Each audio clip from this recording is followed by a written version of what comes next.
ये सिलसिला 2019 से शुरू हुआ है। 2019 में एंटी करप्शन ने इस तरह के कोई 60 से ज़ायद केसेस हैं जिनको टेकअप किया। अपनी कार्रवाई करने के बाद बोर्ड ऑफ रेवेन्यू को भेजा कि वो अपने कानून के मुताबिक इस पर एक्शन लें, और बोर्ड ऑफ रेवेन्यू ने फिर अभी रिसेंटली कोई एक मीटिंग हुई गालिबन जनवरी में, उसमें ये फ़ैसला हुआ कि इस पर कार्रवाई होनी चाहिए। तो आज जो कार्रवाई हुई है, जो एंटी इंक्रोचमेंट के एक्शंस लिए गए हैं, वो या तो 30 साला मयाद उन ज़मीनों की ख़त्म हो गई है, या फिर अगर किसी ने उसको गलत पर्पस के लिए इस्तेमाल किया है, वहाँ पॉलिटिकल पर्पस के लिए नहीं इस्तेमाल किया, वहाँ फार्म हाउसेस बना के या तो बेच दिए हैं, या फिर वो रेंट पर या किराए पर जो चलाने का तरीका कर होता है उसको चला रहे हैं। तो मुझे तो हैरत हो रही है कि पीटीआई की हुकूमत जो कानून की बालादस्ती की बात करती है, जो लाहौर में जो कुछ कर रहे थे, उन्होंने कहा जी ज़मीन पे कब्जा है, हम ये काम कर रहे हैं, उसको सर्टिफिकेट दिया है प्राइम मिनिस्टर ने कि बोजार जो है वो ज़बरदस्त काम करे और ये नया पाकिस्तान है, ये तब्दीली है। अगर हमने वो काम, शायद उन्होंने तो पता नहीं सही किया गलत किया, मुझे नहीं पता, अगर सूबा सिंध में वो काम हो रहा है, और ये भी मैं आपको बता दूं कि पिछली मरतबा जब सुप्रीम कोर्ट की यहाँ बेंच थी, और आपके इल्म है कि मैं केस के सिलसिले में हर पेशी पे हाज़िर होता हूँ वहाँ, तो मेरे सामने जो है मुख्तलिफ़ डिप्टी कमिश्नर्स को चीफ जस्टिस साहब ने बुलाया, और डिप्टी कमिश्नर मलिर भी वहाँ पेश हुए, और उन्होंने बताया कि उन्होंने जुलाई से लेकर जनवरी तक, ये जो 6 महीने का अरसा था, इस अरसे में 1200 एकड़ ज़मीन डिस्ट्रिक्ट मलिर में वागुजार कराई है, कब्ज़े से उन्होंने छुड़ाई है। और उन्होंने उसी वक्त चीफ जस्टिस साहब के सामने ये भी कहा था कि हम मज़ीद इस तरह के जो गैर कानूनी कब्ज़े हैं उसको ख़त्म कराने पे काम कर रहे हैं। तो अगर सुप्रीम कोर्ट के अहकामात पर, सुप्रीम कोर्ट की जो डायरेक्शंस हैं उसकी रोशनी में, पाकिस्तान सूबा सिंध में जो बोर्ड ऑफ रेवेन्यू के कवानीन हैं उनके मुताबिक अगर एक कार्रवाई हुई है, तो उसको सियासी इंतकाम कार्रवाई कहना जो है वो सरासर गलत है, और अपने गैर कानूनी कामों को अपने सियासी ओहदों की पीछे छुपाने की कोशिश है। हम इस बात की भी मज़म्मत करते हैं कि वहाँ पीटीआई के बहुत सारे एमपीएस गए हैं, उन्होंने एंटी इंक्रोचमेंट कार्रवाई में जो मज़दूर काम कर रहे हैं, जो ऑफिसर्स वहाँ काम कर रहे हैं, उनके ऊपर पथराव करवाया, हमला करवाया है। ये अजीब सी बात है कि अब इस्लामाबाद से भी इनके जो तर्जुमान हैं उनके बयान आना शुरू हो गए। भाई, जब गरीबों के घर गिरते हैं, जब बेचारे लोगों को बेघर किया जाता है, तब तो इस्लामाबाद से किसी की आवाज़ नहीं निकलती, तब तो पीटीआई के किसी एमपीए को जुर्रत नहीं हो कि जाके वहाँ खड़ा हो जाए और गरीबों के घर बचाए। लेकिन अगर सरकारी ज़मीन पर गैर कानूनी कब्ज़ा करके फार्म हाउसेस बनाए गए, बेचे गए, किराए पे चलाए गए, उनके ख़िलाफ़ इदारों ने, हुकूमत ने कानून के मुताबिक कार्रवाई की है, तो उसको ये पॉलिटिकल इशू बनाकर उसकी आड़ में गैर कानूनी कामों को छुपाने की कोशिश कर रहे हैं, जो इंतहाई काबिल मुज़म्मत अमल है। एक जाम साहब की बात करें। बिस्मिल्लाहिर्रहमानिर्रहीम। जैसा कि आप सब जानते हैं कि आजकल मुल्क में, ख़ास करके पंजाब, हर सूबे में जो इल्लीगल इंक्रोचमेंट्स हैं उनके ख़िलाफ़ ड्राइव चल रही है, और मैं पर्टिकुलरली इन केसेस पे बात करूँगा। ये एंटी करप्शन डिपार्टमेंट दिसंबर 2019 में ACC 1 में केसेस ले गई थी, जिसमें चीफ सेक्रेटरी साहब ने ये डायरेक्शन दी कि ये 4 केस बोर्ड ऑफ रेवेन्यू को भेजे गए, और इंक्वायरी के लिए लिखा गया कि इसकी थारो इंक्वायरी करवाई जाए। और उसके बाद बोर्ड ऑफ रेवेन्यू ने इंक्वायरी की, और उसमें लिखा गया, रिपोर्ट जो आई है, कि ये इल्लीगल तरीके से ज़मीन हासिल की गई है, और जिस पर्पज़ के ली गई थी उसके लिए ये इस्तेमाल नहीं की गई। और उसके बाद एक और ACC 1 की मीटिंग हुई पिछले महीने, जिसमें तकरीबन 60 ऐसे ही केसेस बोर्ड ऑफ रेवेन्यू को भेजे गए हैं। उसमें भी 30 साला ज़मीनें हैं जो इल्लीगल तरीके से इनक्रोच की गई हैं, और उन पर हाउसिंग स्कीम्स लॉन्च की गई हैं विदाउट एनी अप्रूवल्स। मैं समझता हूँ ये एक बहुत ही इलीगल काम है। आप कराची के शहरियों को बेवकूफ़ नहीं समझना चाहिए कि उनको बेवकूफ़ बनाकर वो जो जिनके इनके पास पेपर ही नहीं है, जिनकी अलॉटमेंट ही नहीं है, वो आप करोड़ों रुपए में बेचें, और सिंध गवर्नमेंट इसकी कभी इजाज़त नहीं देगी। तकरीबन ऐसे 64 केसेस बनते हैं जो बोर्ड ऑफ रेवेन्यू को भेजे गए हैं, और इस सारी ज़मीन की मालियत 20 से 25 अरब बनती है। तो उसमें चीफ मिनिस्टर साहब के क्लियर डायरेक्शन है कि जो भी इनमें इन्वॉल्व हैं उनके ख़िलाफ़ बिला तफरीक कार्रवाई की जाए। हम किसी फ़र्द या इंडिविजुअल के ख़िलाफ़ नहीं, जो भी लोग, चाहे किसी भी पार्टी से ताल्लुक़ उनका हो, चाहे वो सरकारी अफसरान हो, जो भी इसमें इन्वॉल्व होंगे उनके ख़िलाफ़ कार्रवाई होगी। Thank you.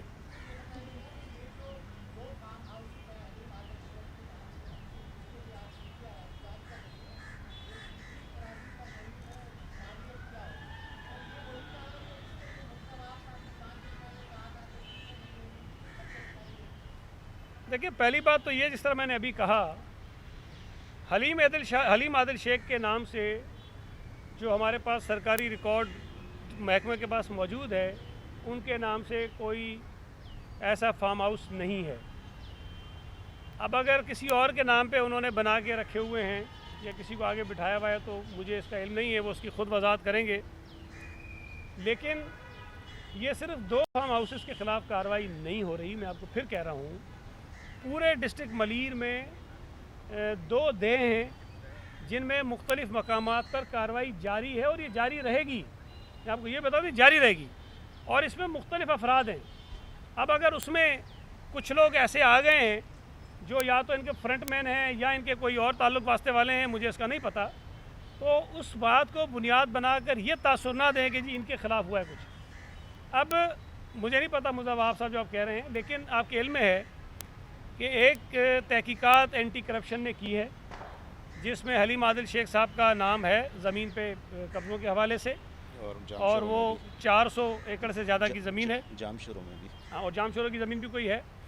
लेकिन वो तहकीकात जो एंटी करप्शन ने की थी, उसका फिर जो रिकॉर्ड है वो नैब ने तलब कर लिया, और कानूनी तौर पर एंटी करप्शन इस बात का पाबंद है कि अगर नैब वो किसी केस के मुतल्लिक नोटिस ले ले या उस पर एक्शन ले ले और रिकॉर्ड तलब करे, तो हम उसको रिकॉर्ड देने के पाबंद हैं। वो रिकॉर्ड उनको भेज दिया गया, और मैंने ये पिछली मरतबा शायद एक प्रेस कॉन्फ्रेंस में कहा भी था कि मुझे नहीं पता कि नैब उस पर कार्रवाई करेगा या उसके ऊपर पर्दा डालेगा। हमसे क्यों मंगाया था कि पर्दा डालने के लिए तो नहीं मंगाया, कि उनको डर था कि यहाँ एंटी करप्शन महक का जो डिपार्टमेंट है वो शायद कोई कार्रवाई कर ले, इसलिए नैब अपनी कस्टडी में ले ले रिकॉर्ड और उसको फिर दबा दे।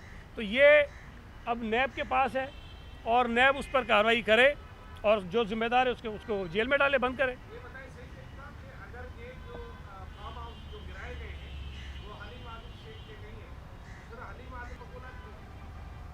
नहीं, ये तो मैंने आपको बताया ना, हमारे रिकॉर्ड के मुताबिक नहीं है। हो सकता है कि उनके कोई फ्रंट मैन हो, कोई लोग ऐसे उन्होंने रखे हुए हों। एक मिनट,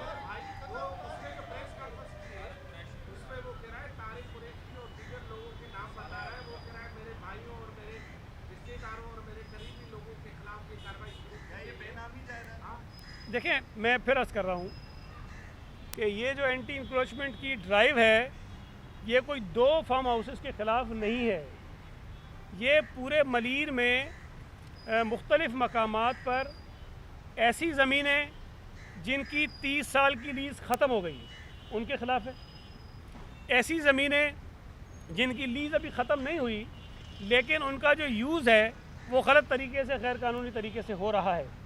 अब मुझे ये बताइए कि अगर ये मानते हैं कि चलें इनके भाई हैं, इनके कज़न हैं, ये हैं, जो भी इनके आदमी हैं, उन्होंने फार्म हाउस कैसे बना लिया 30 साल ज़मीन पर? मुझे तो बता देना, ये किस कानून के तहत बनाया है?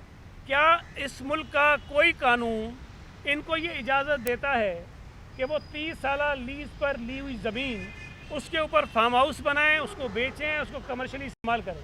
अगर देता है तो फिर ठीक है, फिर हमने गलत किया होगा, इदारों ने गलत किया। लेकिन अगर गैर कानूनी तौर पर फार्म हाउस बना है तो फिर अगर तोड़ा है तो 2 क्यों, 20 200 तोड़ने चाहिए सारे।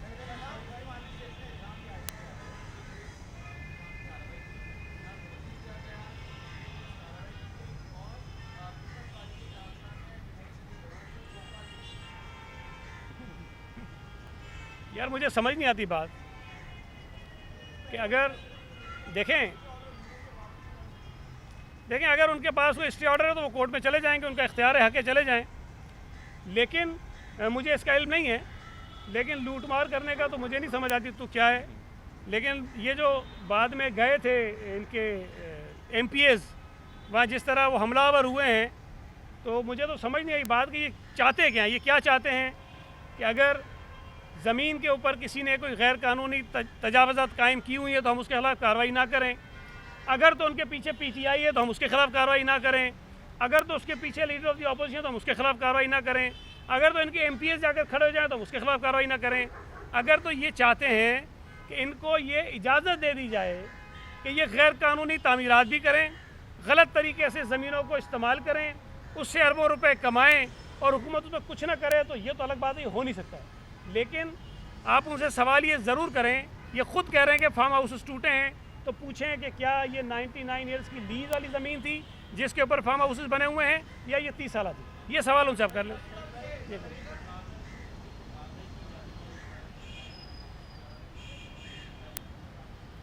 देखें मैं मुझे एग्जैक्टली नहीं पता कि 2 दिन 3 में हुआ कि नहीं हुआ, लेकिन ये एडमिनिस्ट्रेशन का काम है।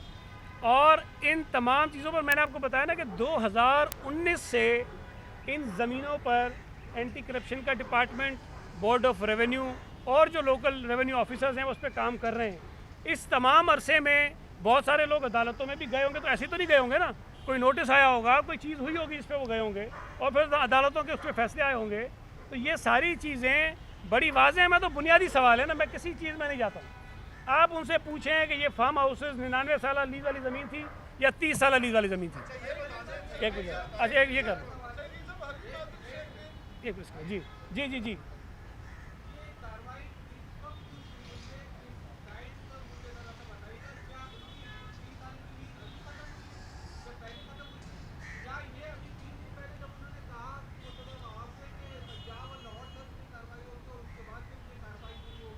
यार पहली बात तो ये है कि क्या, एक सेकंड ना, क्या नहीं, सियासी तो उस वक्त है ना कि हम जाके हली मादिक शेख का 99 साल ज़मीन पे बना हुआ एक यार बहस ना कर, बरा में बहस ना करें, आपने सवाल किया, मुझे जवाब देने थे ना।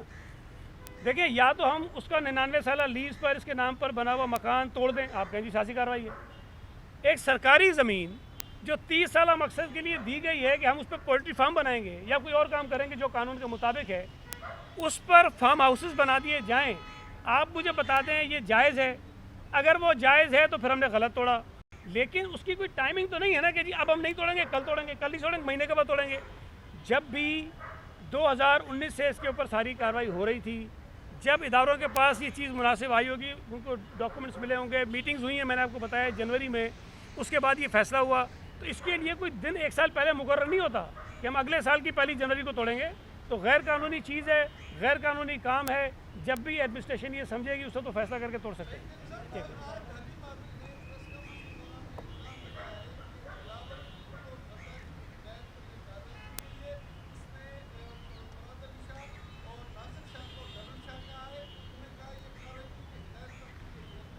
वैसे इसकी इतनी औकात नहीं है कि बिलावल साहब जाके कहेंगे कि इसके लिए कोई काम करो।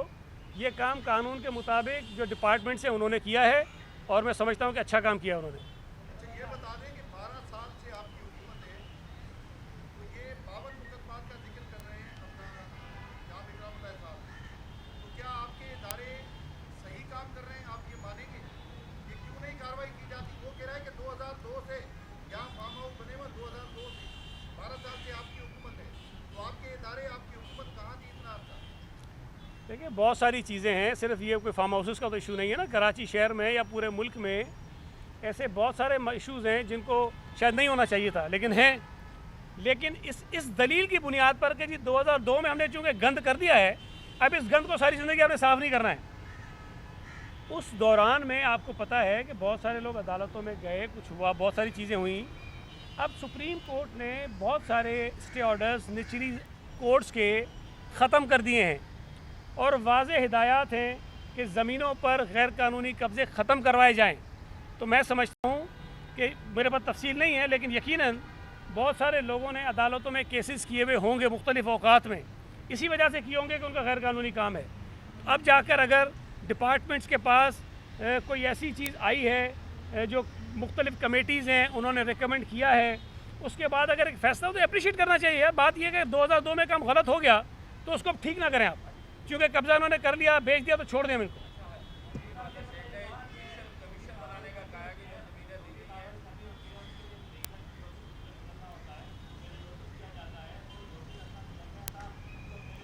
मैं अभी बता चुका हूँ।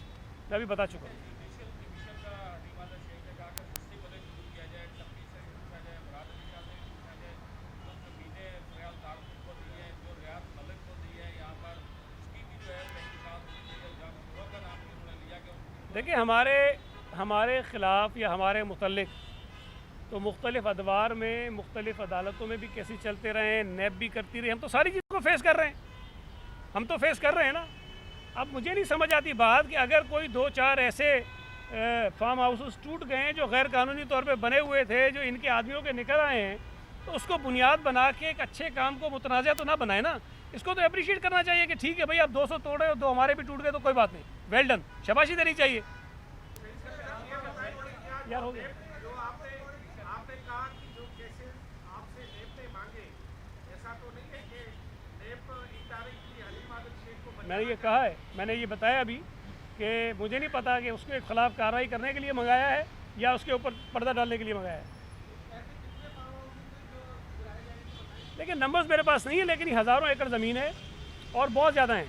64 केसेस तो मैंने आपको बताया ना, कि जो जाम साहब ने भी बताया कि जो ACC 1 का जो मीटिंग होती है एंटी करप्शन की कमेटी, उसमें भी ये आए और उसके बाद बोर्ड ऑफ रेवेन्यू को भेजे गए। बोर्ड ऑफ रेवेन्यू का कोई अपना तरीक़ाकार है कानून के मुताबिक, वो उसको फॉलो करते हैं, उसके बाद अगर तय करते हैं कि ये गलत है, इनके खिलाफ कार्रवाई की जाए।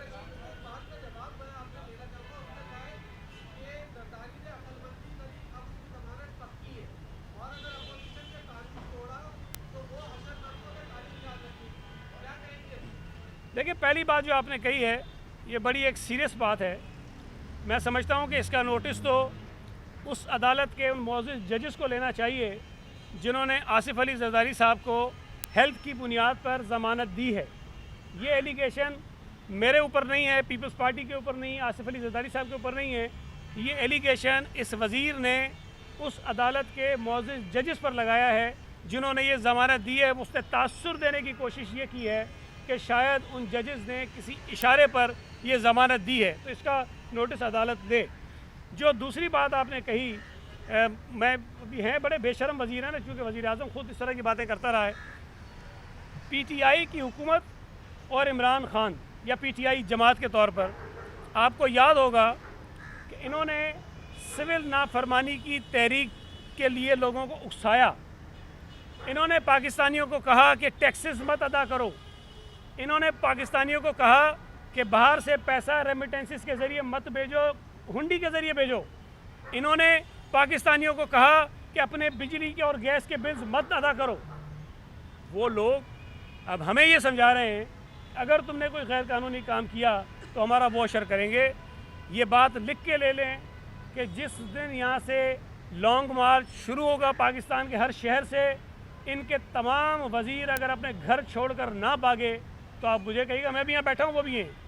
ये इनकी हवाएं खुश्क हो जानी हैं, इनके दिमाग जो है माउफ हो जाने हैं, ये आपको नज़र कहीं नहीं आएंगे। और इंशाल्लाह ताला ये लॉन्ग मार्च होगा और PDM जिस तरह चाहेगी उस तरह होगा, हुकूमत की वज़रा की ख्वाहिशात के मुताबिक नहीं होगा।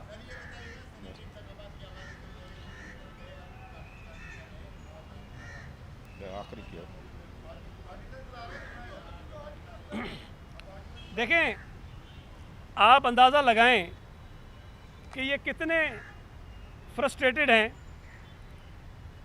कि पहले इन्होंने सुप्रीम कोर्ट से पहले तो कोशिश की कि शायद कोर्ट और ना जाए, वैसे ही हम कर लें, लेकिन कोई रास्ता नहीं बना तो सुप्रीम कोर्ट को रेफरेंस भेज दिया। अब फैसला नहीं आया तो आईनी तरमीम करने चले गए हैं। इनके पास सिंपल मेजॉरिटी भी नहीं, और चले गए आईनी तरमीम करने। आईनी तरमीम वाला मसला रुका, अब ये चले गए कि पता नहीं ऑर्डिनेंस के ज़रिए करेंगे। अगर तो इनके अंदर कोई शर्म हया हो तो ये तो बात इनके मुंह से अच्छी नहीं लगती कि जनाब हम जो है वो ट्रांसपेरेंसी चाहते हैं और वोट में और उस पर कोई करप्शन नहीं होनी चाहिए। इन्होंने चेयरमैन सेनेट के ख़िलाफ़ जब नो कॉन्फिडेंस हुआ ऑपोजिशन के 14 वोट इन्होंने चोरी किए, इन्होंने ख़रीदे, इन्होंने डरा धमका कर लिए और फिर सेलिब्रेट किया। आज की बात बता रहा हूँ, अभी कोई 2-4 दिन पहले की। चीफ मिनिस्टर पंजाब से मुस्लिम लीग नून के MPs की मुलाकातें होती हैं, पीपल्स पार्टी का MP मिलता है तो आके बड़े फ़ख्र से बताते हैं, ख़बर जारी करते हैं कि जनाब ये विकेट गिरा दी, वो विकेट गिरा दी, और इनके MPs ने हम पर जो है एतमाद का इजहार किया है। क्या ये हॉर्स ट्रेडिंग नहीं है? ये पार्टियों के अंदर मदाखलत नहीं है? अब फिर दूसरी तरफ कहते हैं कि नहीं, सेनेट का वोट जो है ओपन होना चाहिए। हम शफाफियत के ख़िलाफ़ नहीं हैं, हम इन चोरों की नीयत को जानते हैं। ये सिर्फ इसलिए करना चाहते हैं कि इनको यकीन है कि इनके अपने लोग इनको वोट नहीं दे रहे हैं। इसीलिए वज़ीर आज़म ने ये ऐलान किया कि 50-50 करोड़ रुपए के तरक्याती काम में दूंगा अपने MNS को और MPs को भी दूंगा, इसलिए कि उनको ये किसी तरह आराम करना चाहते हैं कि सेनेट में इनको वोट दें। लोग नाराज़ हैं इनसे, इसलिए कि जो लोग हलकों में जाते हैं अवाम उनको बुरा भला कहती है। महंगाई इतनी बढ़ा दी है इन्होंने, आटा चोरियाँ मशहूर हैं, चीनी चोरियाँ मशहूर हैं, दवाओं के चोरियाँ मशहूर हैं, पेट्रोल के चोरियाँ मशहूर हैं, LNG के चोरियाँ मशहूर हैं। ये माफियाज हैं, इनकी वजह से लोगों की ज़िंदगी अजीरन है। तो हलकों में जाने वाले लोग जो बुरा भला सुनते हैं लोगों से, उसके नतीजे में इनको वो वोट नहीं देना चाहते हैं, लिहाजा उन्होंने ये नया ड्रामा रचाया। और दूसरी बात मैं पहले भी कह चुका हूँ, दोबारा दोहराता हूँ, इन्होंने अपनी पार्टी के इंटरनल इलेक्शंस पर और पार्टी के जो टिकट्स दिए जाते थे उस पर 2 मरतबा कमीशन बनाए अपने, एक तस्नीम नूरानी का और एक जस्टिस वजीउद्दीन अहमद का। भाई उसकी रिपोर्टें उठा के पढ़ लो आप। उन दोनों रिपोर्ट्स में ये साबित हुआ है कि इन लोगों ने करप्शन की है अपने ओहदों के लिए, पार्टी के अंदर इलेक्शन में करप्शन की है, पार्टी के टिकट्स में करप्शन की है। इनके MNAs ने असेंबली में खड़े होकर बताया कि कौन कौन सा आदमी इनसे पैसे लेके उन्होंने टिकट दिए। यार वो जमात शफाफियत की बात करेगी, वो जमात ट्रांसपेरेंसी की बात करेगी, जो जमात बतौर सियासी जमात करप्ट है। तो ये सिर्फ़ और सिर्फ इनको खौफ है, सिर्फ़ और सिर्फ इनको परेशानी है कि इनके जो MPs हैं, इनके जो MNAs हैं, वो इनको वोट नहीं करना चाहते, लिहाजा उन्होंने ये एक तरीका निकालने की कोशिश की है। हम समझते हैं कि इस तरह का कोई भी काम PDM तस्लीम नहीं करेगी जो बदनीयती की बुनियाद पर फैसला हो। आप आईनी तरमीम करना चाहते हैं, आप बैठ के डायलॉग करें। ये नहीं हो सकता कि एकदम मुझे चोर कहें और कहें जी हमने तरमीम करनी है। भाई चोर कह के फिर वोट क्यों मांगते हैं उनसे? तरमीम के लिए उनको वोट चाहिए, वोट लेंगे तो बात करेंगे, ऐसे नहीं हो सकता ये। Thank you.